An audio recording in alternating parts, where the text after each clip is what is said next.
I got a feeling this is inspired by real life events. Is it? You are correct. So what happened in the real life story of the eggs, the egg caper, I might call it? My husband took his motorcycle for a ride, and Hmm. he had a saddle box on the back of his motorcycle. And he went to see a friend who lives on a farm and has chickens.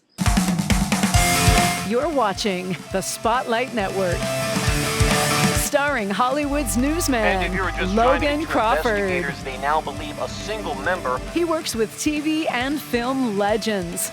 And now, Logan's shining the spotlight on the world's top emerging authors and creators. International were abducted. This is Spotlight with Logan Crawford, streaming on Roku, Apple TV, and Amazon Fire TV. I'm Logan Crawford, and right now on Spotlight, we're cracking open a delightful bestseller that proves life's little mishaps can bring big smiles. The name of the book we're exploring is called Scrambled Eggs, and it's written by a terrific author. Her name is Barb Taylor. She has written a wonderful, warm, rhyming tale about a man, a box of eggs, and a bumpy ride home that turns into a lesson in resilience. It's a charming story that kids will giggle over and adults will quietly relate to, reminding us that even a mess can turn into something wonderful. We're delighted to have this very talented author join us here today on Spotlight, and we ask viewers like you to support authors like her by subscribing to our channel and by purchasing her amazing book. The links are below this interview. Barb, thanks so much for joining me here today. Thank you for having me. Quite a pleasure. Great book. Loved it. So imaginative. I got a feeling this is inspired by real life events. Is it? You are correct. So what happened in the real life story of the eggs, the egg caper, I might call it? My husband took his motorcycle for a ride, Hmm. and he had a saddle box on the back of his motorcycle. And he went to see a friend who lives on a farm and has chickens. Hmm. And a friend said, well, would you like some eggs? And he said, sure. But they didn't have any egg cartons to put them in, so they just put them in a cardboard box. Hmm. And they proceeded to put the cardboard box into the saddle box. And then he came home and brought them to me in the kitchen and said, I have fresh eggs.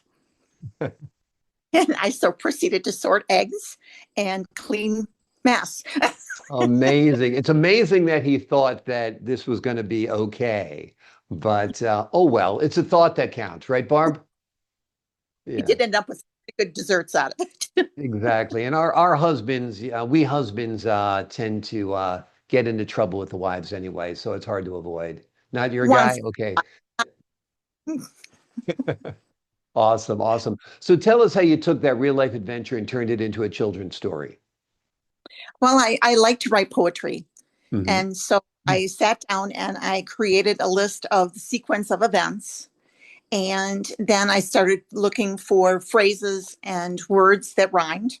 I have two other children's books that I've written as well. So they're also rhyming books. So obviously I do like poetry. And then I went from there and I started out with a website where you can print like a photo book. And I wanted to just see, would it look like something or would it, be something that would be attractive as far as a kid's book? So I created one on this photographic website. And it turned out to be something that I had a lot of fun with. I took some pictures and stuff from the internet, so I could not publish the book just as it was, because obviously I think I had some copyright infringements in there. But it turned out so cute. And people commented about it when I showed it to them and said, this one should be published too. So then I decided to look into it and I ran into Ace, and I've been very happy with their services. Wonderful, wonderful. Give the folks at home an overview of the children's story that you've written about this egg experience. So basically what I've done is just they've given me some really great illustrations with the wording of the book. Hmm. And basically, like I said, a man going on a motorcycle ride, Hmm. and proceeds to go, although he's going directly home, his route involves some turbulence. And he goes over railroad tracks with these eggs in the saddlebag of his bike. He proceeds to, go by the dog that is chasing him. So it's just quite interesting that all these eggs make it home at all. Exactly, exactly. And kids, when you're reading, it must be like knowing the big mess awaits, right? Right. Yeah. And I think even an adult and any woman that reads it would go, I just know this isn't going to end well.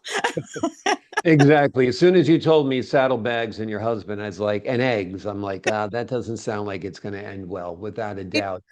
a good combination, but it made for good writing material. Oh, exactly, exactly, exactly. You gotta give your husband credit, a little hat tip there that he inspired you by his Right. big Just trying mess. to help out with giving me some good material to use. Exactly. Have you envisioned this as a children's cartoon or animated story or something like that? I love to see it as an animated cartoon. That would be really funny to see these eggs bouncing around in this box. Exactly. Exactly. Yep. I think that'd be great. And I think kids would love it. Their anticipation of is it going to be the railroad tracks that do it? What exactly will break the eggs, right? And I think adults could probably relate to it too, is because life sometimes is like being in a box and being bounced around. It's sometimes Yeah. very hard. Absolutely. Absolutely. Is there a message here for the kids at all? That you don't want to give up. I mean, sometimes things can get pretty rough um, Mm.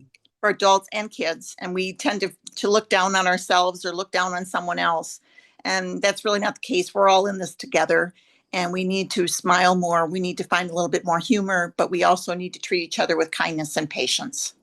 I'm all for that. Amen to all of that. Those are great lessons. If one child gets that message, I think we're doing well. Hopefully, a lot of kids get that message because we should be a kinder, gentler world, as one of our presidents used to say. And it's needed now more than ever, I think, that we need to Uh, be uh, compassionate towards each other. Yeah, without a doubt. Talk to me a little bit about your writing career. You've got two books so far?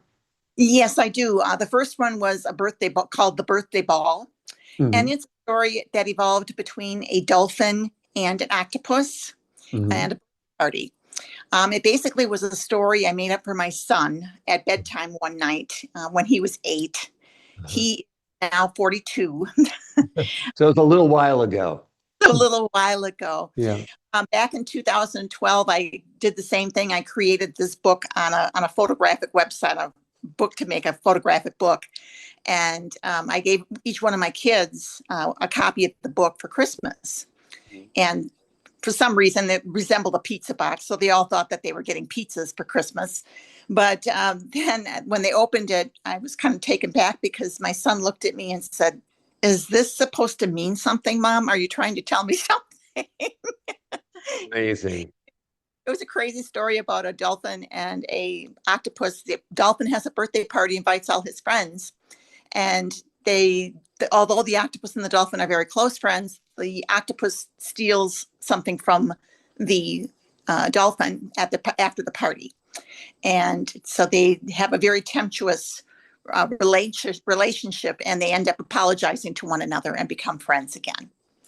Well, that's a great story. I also Yeah. love your idea of taking like a service like Shutterfly, creating a Yes. book with one of their book apps, using pictures that you find on Google or wherever, and getting that in your hand so you can see it, you can feel it before you decide to go to that next level of getting it published, right? Right. And if I decide not to get it published, there's no harm or foul, then I just keep the book. I have 7 grandchildren. And so if one gets to be an original for them, that's a gift too.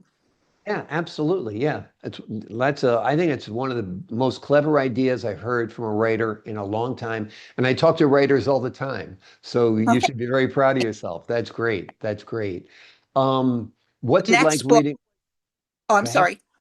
The next book was called Where Are Papa's Glasses?